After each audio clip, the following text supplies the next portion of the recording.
Mrs. McPhealy's American by Claire R. McDougall.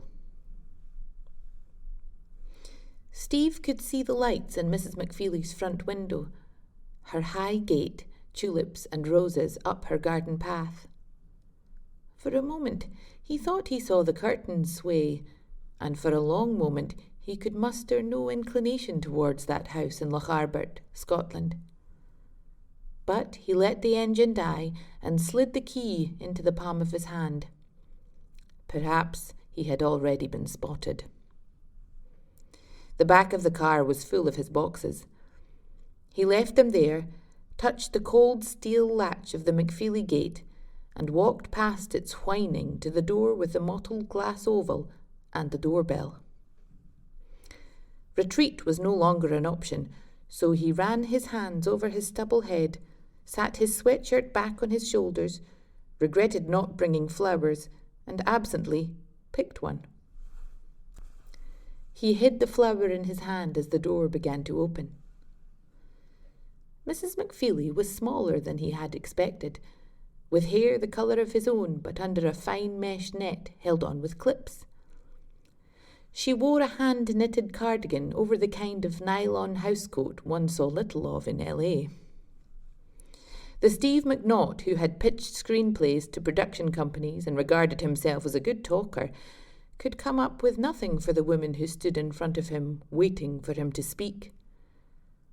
Something about her containment warned him about who she was and who he was not, and that the boundaries should be carefully observed. He flicked the flower back into the bed before she had the chance to see it. He held out his hand, still moist from the flower. Mrs. McPhealy. Addressing her formally seemed to come naturally with the territory. He awarded himself a point for observation. She didn't exactly smile at him, but she didn't look mortally wounded either.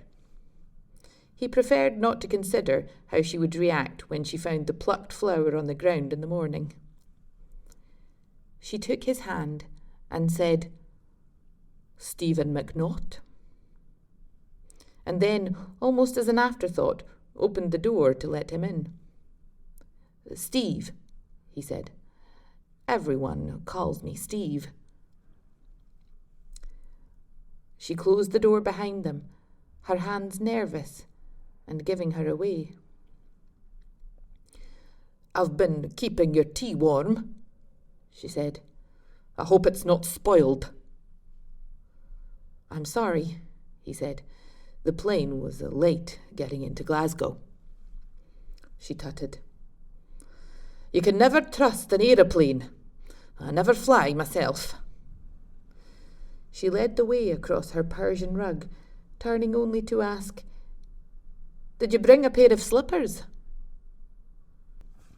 Steve glanced down at his wet sneakers.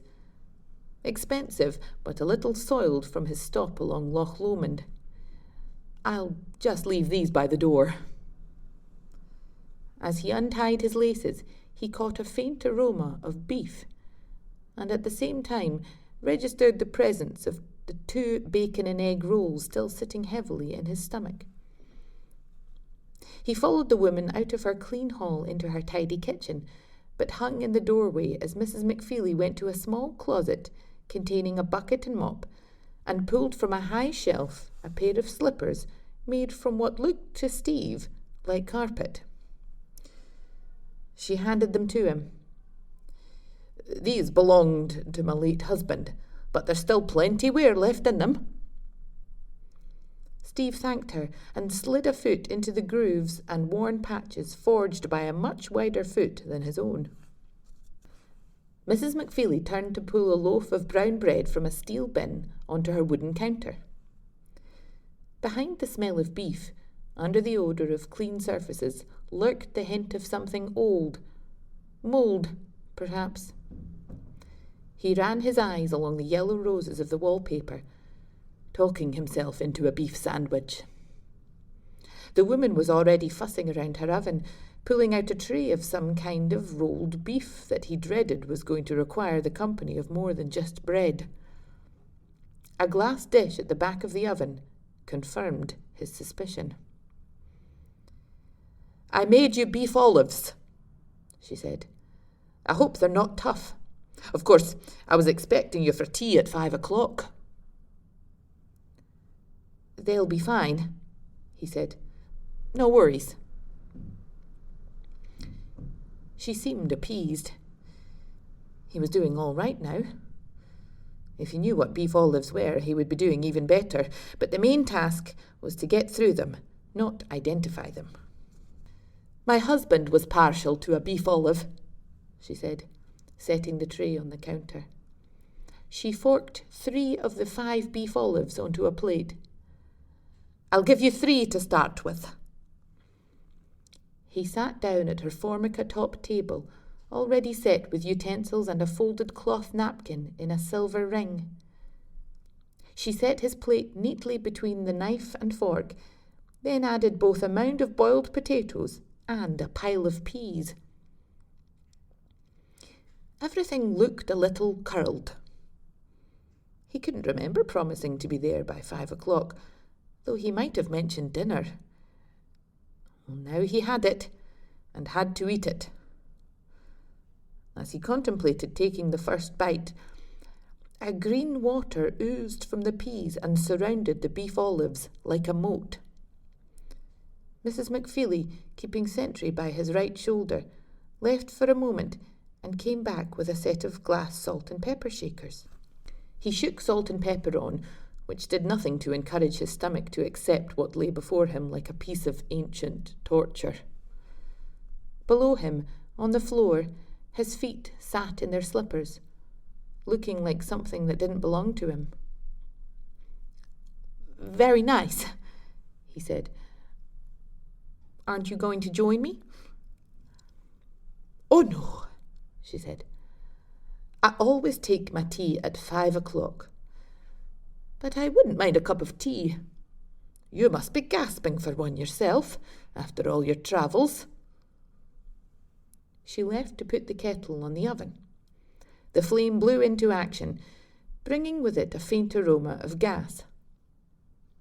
He thought to argue that he was a coffee man and that tea held little appeal for him, but he wanted to start on the right foot, and he did know, from being in Ireland, how attached to their hot beverage the British were. "Well, eat up," she said, "or your dinner will be getting cold." Steve lifted his fork and sliced into the beef olive with the side of it. It took a little sawing, but the first piece came free, revealing at the centre of the roll of meat a stuffing with the consistency of wet bread. "Look at that," he said kindly, poised to take his first bite. "Is this a traditional dish?" Mrs. McPhealy was back at the counter in a cloud of steam, pouring boiling water into a china teapot. "Oh, no, not at all. I didn't want to serve you anything too strange on your first night. Do you eat beef olives in America?" "All the time,"